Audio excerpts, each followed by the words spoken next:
არ ვიცი როგორც პოლიციას არაფერი არ განუმარტია, არც ის განუმარტია რაზე დააკავეს, როგორ არაერთ ჩასვეს მანქანაში და წაიყვანეს.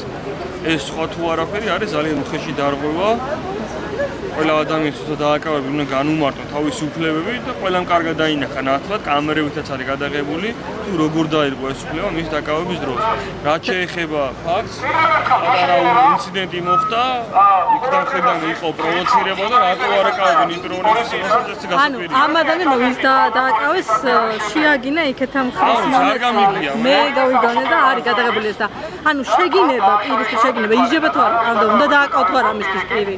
თუ უხეშად ირღვევა საზოგადოებრივი წესრიგი და გამოხატულია ეს ხულიგანობაში, ამით შეუძლია ადმინისტრაციული წესი დააკავონ.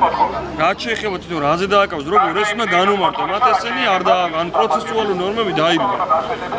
იყო თუ არა საფუძველი, მე არ გამიგია გინება. თუ იყო და გამოხატავდა რამე უხეშ დარღვევა საზოგადოებრივი წესრიგის, ეს არის